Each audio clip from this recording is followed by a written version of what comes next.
पढ़ेंगे श्लोक 8। ठीक है, थोड़ा सा मुश्किल है ये श्लोक, गलती पक्का 100% होगी। ठीक है। स प्रज्ञाचु कर्म कायम वर्णम असनाविरम शुद्ध पाप विदुम कविर मनीषी परिभूम स्वयंभू यथा तथ्योतार्थ नव्यत दाक्षा श्वितभ्य समाभ्य। बड़ा मुश्किल सा था, मैंने पढ़ दिया है, फिर भी मैं कोशिश करूंगा इसको और रिफाइन करूंगा मैं। ठीक है, अब इसका मीनिंग पढ़ते हैं क्या है।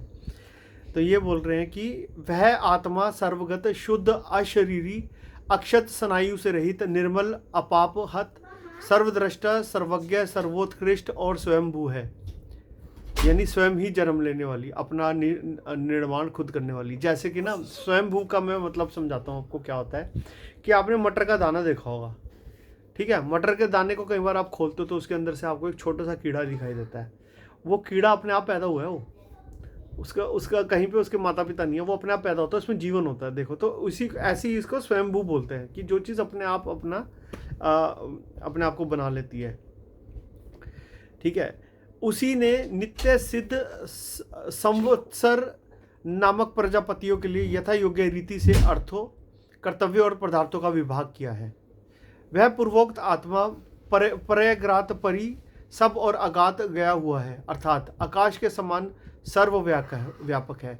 शुक्र शुद्ध ज्योतिषमान यानी दीप्ति वाला है। अकाय अशरीरी अर्थात लिंग शरीर से रहित है। अवर्ण यानी अक्षत है। असनाविर यानी स्नायु अर्थात शिराए ना हो उसे असनाविर कहते हैं। अवर्ण और असनाविर इन दोनों विशेषणों से स्थूल शरीर को प्रतिषेध किया गया है तथा युद्ध निर्मल यानी अविद्या रूप मल से रहित है। इसे से कारण शरीर का प्रतिषेध किया गया है।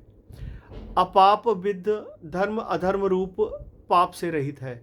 शुक्रम इत्यादि वचनों को पुल्लिंग में परिणत कर लेना चाहिए, क्योंकि सप्रयागात इस पद से आरंभ करके कविय मनीषी आदि शब्दों द्वारा पुल्लिंग रूप से ही उपसंहार किया गया है। कवि क्रांतदर्शी यानी सर्वतक है, जैसा कि श्रुति कहती है। इससे अन्य कोई और दृष्टा नहीं है। मनीषी मन का ईशन करने वाला अर्थात सर्वज्ञ ईश्वर। परिभू सबके परि अर्थात ऊपर है, इसलिए परिभू है। स्वयंभू स्वयं ही होता है, इसलिए स्वयंभू है, अर्थात जिनके ऊपर है और जो ऊपर है वह सब स्वयं ही है, इसलिए स्वयंभू है। उस नित्य मुक्त ईश्वर ने सर्वज्ञ होने के कारण यथाभूत कर्म फल और साधन के अनुसार अर्थों कर्तव्य पदार्थों का यथा तथ्य विधान किया, अर्थात यथा योग्य रीति से उनका विभाग किया। तथा यथा तथा के भाव को यथा तथ्य कहते हैं। उसने शाश्वत नित्य समाओं अर्थात संवत्सर नामक प्रजापतियों को उनकी योग्यता के अनुसार पृथक पृथक कर्तव्य बांट दिए हैं।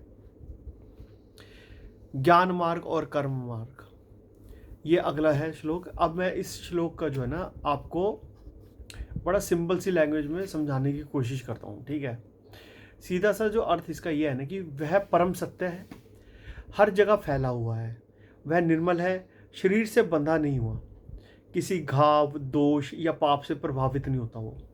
वह सब जानने वाला है, सबसे बुद्धिमान है, सबसे ऊपर है और खुद से ही उत्पन्न है और किसी पर निर्भर नहीं है। उसी ने सृष्टि के हर नियम, हर भूमिका, हर समय चक्र को जैसा है वैसा ही ठीक ठीक निर्धारित किया है। यानी कि यहाँ मतलब साफ है कि सत्य ना भावुक है, ना पक्षपाती है, ना हमारी पसंद नापसंद से चलता है।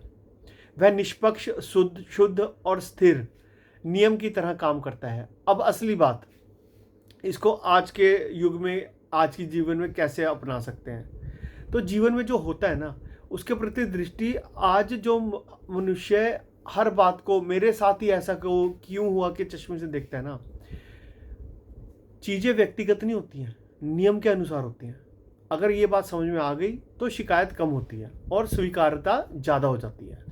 गलती का, अपराध बोध का और आत्मग्लानि, लोग सालों साल तक अपने किए या न किए की खुद को सजा देते रहते हैं।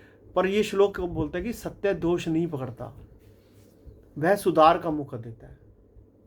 गलती से सीखो पर खुद को गंदा मत करो। अब इसी को आप करियर में और करियर के से रिलेटेड फैसले लेने में और बाकी फैसले लेने में कैसे यूज़ कर सकते हो कि अरे मेरे से तो ये गलत हो गया।